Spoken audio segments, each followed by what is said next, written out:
వాస్తవంగా అవుట్సోర్సింగ్ ఉద్యోగులు అనగానే ప్రభుత్వంలో ఉన్నటువంటి ప్రభుత్వానికి కానీ ప్రభుత్వ అధికారులకు కానీ ఒక చిన్న చూపు. వీళ్ళని ఏ రకంగానైనా ఎట్టి చేయించుకోవచ్చు, వీళ్ళకు సమయపాలన ఉండదు, వీళ్ళని ఇంటి జీతగాళ్ళ లెక్క, ఇంటి జీతగాళ్ళ కన్నా ఒక సమయం ఉంటుంది కానీ వీళ్ళని ఏ టైంలో పిలిపించుకోవచ్చు, మళ్ళీ ఏ టైంలో పంపించవచ్చు అనే ఒక ధీమా ప్రభుత్వ అధికారులకు ఉంది. అయినప్పటికీ సెలవులు ఇవ్వకపోయినా ఆ రోజు ఇందిరా పార్కు దగ్గరికి వేల మంది కదిలొచ్చారు. ఆ రోజే అవుట్సోర్సింగ్ ఉద్యోగుల యొక్క ఐక్యత బలం ఈ ప్రభుత్వాన్ని తెలిసింది. ప్రధానంగా అవుట్సోర్సింగ్ ఉద్యోగులు అంటే ఇంతకుముందు రాయదనని కూడా స్పష్టంగా చెప్పింది. ప్రభుత్వ ఉద్యోగులు 4 రెక్కలతోటి 4 పెన్నులతోటి 4 మైళ్ళతోటి పనిచేస్తలేరు. అదేవిధంగా అవుట్సోర్సింగ్ ఉద్యోగులు కూడా ప్రభుత్వ ఉద్యోగులు ఏ రకంగానైతే పనిచేస్తున్నారో అవుట్సోర్సింగ్ ఉద్యోగులు కూడా సేమ్ అదే పని భారంతో పనిచేస్తారు. 4 చేతులతోటి ప్రభుత్వ ఉద్యోగులు పనిచేస్తారు, కేవలం అవుట్సోర్సింగ్ ఉద్యోగులు మాత్రం 2 చేతులతోటే పనిచేస్తారు అనేది లేదు. సుప్రీంకోర్టు చాలా స్పష్టంగా చెప్పింది, సమాన పనికి సమాన వేతనం అని. సమాన పనికి సమాన వేతనం అని. ఇలా ప్రభుత్వ ఉద్యోగులు ఎవరైతే పర్మనెంట్ ఉద్యోగులు ఉన్నారో వాళ్ళు చేసేటువంటి పని ఏదైతే ఉందో వాళ్ళకంటే ఎక్కువగా అవుట్సోర్సింగ్ ఉద్యోగులు పనిచేస్తున్నారు. మరి ఎందుకు వేతనం ఇవ్వడం లేదు? ప్రభుత్వ ఉద్యోగులతో సమానంగా వేతనాలు ఎందుకు ఇవ్వడం లేదు? ఉద్యోగ భద్రత ఎందుకు లేదు? అవుట్సోర్సింగ్ ఉద్యోగులది దినదిన గండం అయిపోయింది. ఎప్పుడు తీసేస్తారో, ఎప్పుడు పీకేస్తారో, ఎప్పుడు ఇవాళ కనీసం ప్రభుత్వ ఉద్యోగులను ఏమన్నా పనిష్మెంట్ ఇవ్వాలంటే ఇక్కడ ప్రభుత్వ ఉద్యోగులు మన చంద్రశేఖర్ అన్న, జ్ఞానేశ్వర్ అన్న వీళ్ళందరూ ఉన్నారు. ఏదన్నా తీసేయాలంటే ఒక మెమో ఇస్తారు, దాని నుంచి ఎక్స్ప్లెనేషన్ కోరుతారు, వివరణ కోరుతారు, అవకాశం ఇస్తారు, లేకపోతే మళ్ళా తప్పు చేస్తే ఛార్జ్ మెమో ఇస్తారు. ఆ తర్వాత దాంతో తృప్తి చెందకపోతే సస్పెండ్ చేస్తారు, మళ్ళీ వెంటనే రీఇన్స్టిట్యూట్ చేస్తారు. ఇవి అవుట్సోర్సింగ్ ఉద్యోగులకు ఈ అవకాశాలు ఏమీ లేవు. ఏమంటారు కదా, ఎవరికి కోపం వచ్చినా అవుట్సోర్సింగ్ ఉద్యోగులను బలి చేస్తారు. ఆఫీసులో ఒక పై ఆఫీసరు, ఒక స్టేట్ ఆఫీసరు, నేను ఒక దగ్గర చూసిన ఒక స్టేట్ కమిషనరు డిస్ట్రిక్ట్ హెడ్ను తిట్టిండు. ఏదో ఫైలు సకాలంలో పంపలేదనో ఏదో కారణంతో. వెంటనే ఆయనకు అత్త మీద కోపం దుత్త మీద తీసినట్టు వెంటనే ఆయన ఏం చేసాడు, అవుట్సోర్సింగ్ ఉద్యోగిని నీ వల్లనే లాభం అని చెప్పి ఇంగ్లీష్ భార్య ఉట్టనే నాలుకతోటి అనేస్తారు. ఒక నాలుక, ఒక మాట ద్వారా, పెన్ను కూడా లేదు, ఒక నాలుకతో మాట ద్వారానే అవుట్సోర్సింగ్ ఉద్యోగులను తీసేస్తారు. మేము అంటున్నాం, ఇలా ఒక్కొక్కరు ప్రభుత్వ శాఖలలో అవుట్సోర్సింగ్ ఉద్యోగులు 25 సంవత్సరాల నుంచి పనిచేస్తున్నారు. వాళ్ళకి హక్కులు ఉండయా? వాళ్ళు మనుషులు గారా? వాళ్ళు చదువుకోలేరా? అవుట్సోర్సింగ్ ఉద్యోగులు అంటే ఏమో బర్లగాసి లేదా చదువుకోకుండా నిరక్షరాస్యులకు ఉద్యోగాలు ఇస్తురా? ప్రభుత్వ ఉద్యోగులు దయచేసి అన్యదా భావించొద్దు, కానీ ప్రభుత్వ ఉద్యోగులు ఏ రకంగానైతే చదివి మెరిటోరియగా వాళ్ళు ఉద్యోగాలు తీసుకుంటున్నారో అదే స్థాయిలో పిహెచ్డీ చేసిన వాళ్ళు కూడా అవుట్సోర్సింగ్ పనిచేస్తున్నారు. పిహెచ్డీ చేసిన వాళ్ళు కూడా, డబల్ పీజీ చేసిన వాళ్ళు కూడా అవుట్సోర్సింగ్ ఉద్యోగులు పనిచేస్తున్నారు. ఇలా వాళ్ళ జ్ఞానాన్ని, వాళ్ళ యవ్వనాన్ని, వాళ్ళ యొక్క శక్తిని, వాళ్ళ యుక్తిని ఈ ప్రభుత్వం పాలనకు ఖర్చు చేస్తున్నారు. మరి ప్రభుత్వం చూపించేటువంటి మాటలేంది? ఇలా నేను అంటున్న అవుట్సోర్సింగ్ ఉద్యోగులు ఈ రకమైనటువంటి దాదాపు 5 లక్షల మందికి పైగా తెలంగాణ రాష్ట్రంలో అవుట్సోర్సింగ్ ఉద్యోగులు పనిచేస్తున్నారు. మరి ఈ 5 లక్షల మంది పనిచేస్తేనే ప్రభుత్వం నడుస్తుంది. 17 మంది క్యాబినెట్ మినిస్టర్లు పనిచేస్తే ప్రభుత్వం నడుస్తలేదు. ఒక ముఖ్యమంత్రి రేవంత్ రెడ్డి గారు పనిచేస్తే ప్రభుత్వం నడుస్తలేదు. ఈ 5 లక్షల మంది అవుట్సోర్సింగ్ ఉద్యోగులు పనిచేస్తే ఈ ప్రభుత్వం నడిచేటప్పుడు, ఈ సంక్షేమ పథకాలు అమలైనప్పుడు, ఈ ప్రభుత్వ పథకాలు ఇలా ప్రభుత్వానికి ప్రజలకు మధ్య వారధి ఓలు ఉద్యోగులు. మరి ఈ ఉద్యోగులకు ప్రభుత్వం ఈ మధ్యన చర్చలు జరిపి బట్టి విక్రమార్క గారు చర్చలు జరిపి సరే మొత్తం వాళ్ళకు రావాల్సిన ఏమి ఇవ్వలే చర్చలు జరిపినప్పుడు అవుట్సోర్సింగ్ ఉద్యోగులు ఇందిరా పార్క్ దగ్గర ధర్నా చేస్తే ముఖ్యమంత్రి ఎందుకు చర్చలు జరపడు, ఎందుకు పిలిచి మాట్లాడాడు? ఉప ముఖ్యమంత్రి బట్టి విక్రమార్క గారు ఎందుకు పిలిచి మాట్లాడరు?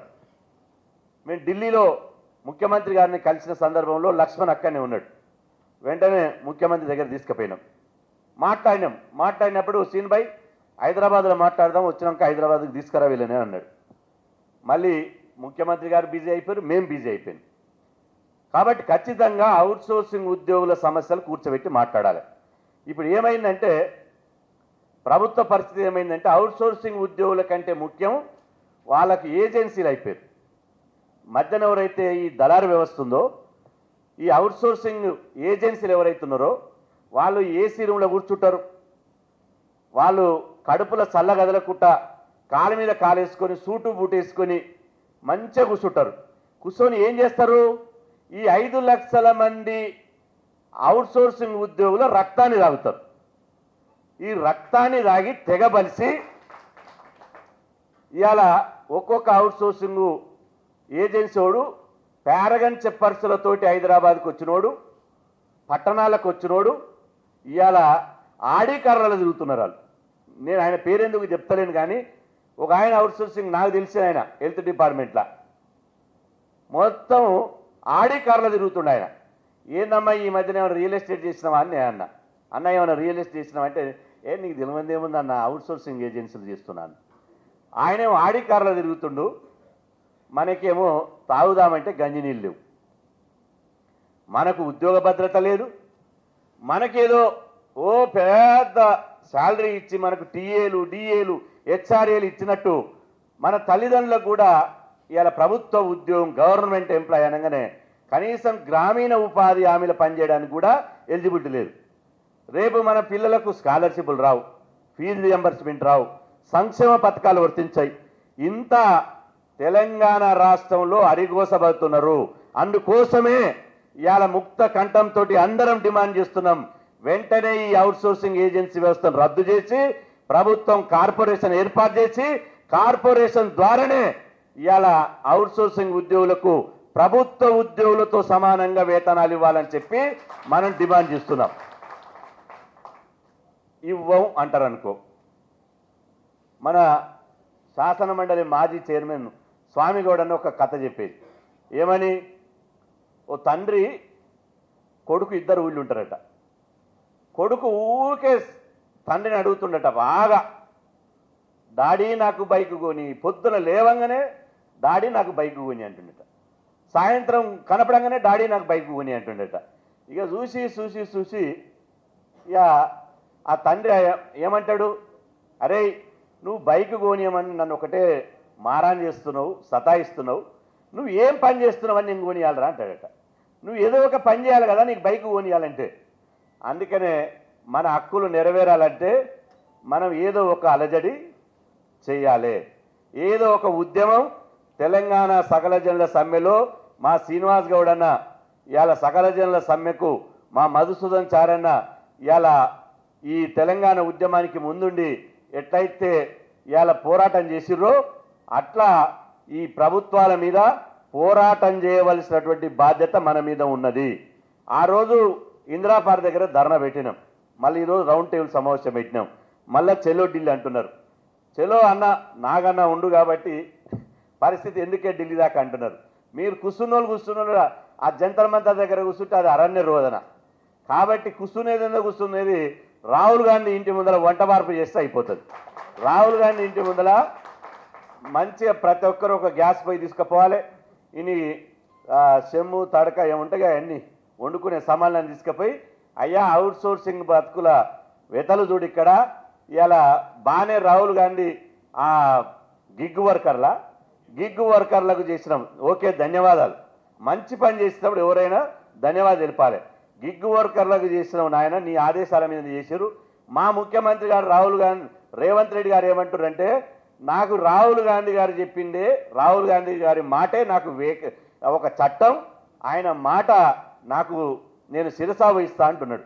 కాబట్టి నువ్వు అయ్యా రాహుల్ గాంధీ నువ్వు అవుట్ సోర్సింగ్ ఉద్యోగులను పర్మనెంట్ చేసే వరకు, ఏజెన్సీ వ్యవస్థను రద్దు చేసే వరకు, ఆంధ్రప్రదేశ్ రాష్ట్రంలో ఎట్లయితే ఇవాళ ఈ కార్పొరేషన్ పెట్టిరో అట్లా కార్పొరేషన్ చేసే వరకు మేము ఈడికెళ్ళి కదలం, ఇక్కడనే పొయ్యి ముట్టిస్తాం, ఈయనే ఉంటాం అని చెప్పి రాహుల్ గాంధీ గారి ఇంటి ముందర వంట వార్పు కార్యక్రమం పెట్టాలి అని చెప్పి ఈ సందర్భంగా తెలియజేస్తున్నా.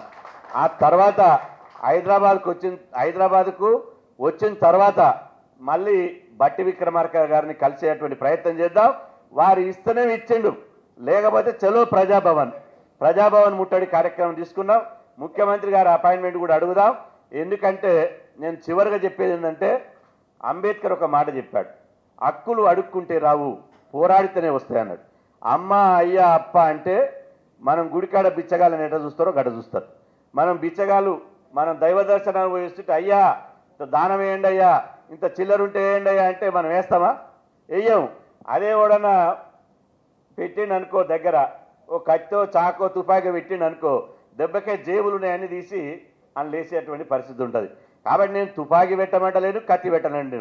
తుపాకీకి ఎంతైతే శక్తి ఉంటుందో ఇవాళ అంతకంటే ఎక్కువ శక్తితోటి మనం ఉద్యమిస్తే అవుట్సోర్సింగ్ ఉద్యోగుల పరిస్థితి ఇవాళ మెరుగవుతుందని చెప్పి సందర్భంగా తెలియజేస్తూ, ఖచ్చితంగా అవుట్సోర్సింగ్ ఉద్యోగులను తొలగించాలంటే కూడా ప్రభుత్వ ఉద్యోగులను తొలగించడానికి ఎన్ని నిబంధనలు ఉంటాయో అన్ని నిబంధనలు పెట్టండి, లేదా ఇవాళ పర్మనెంట్ చేయండి, క్రమబద్ధీకరించండి, రెగ్యులరైజ్ చేయండి.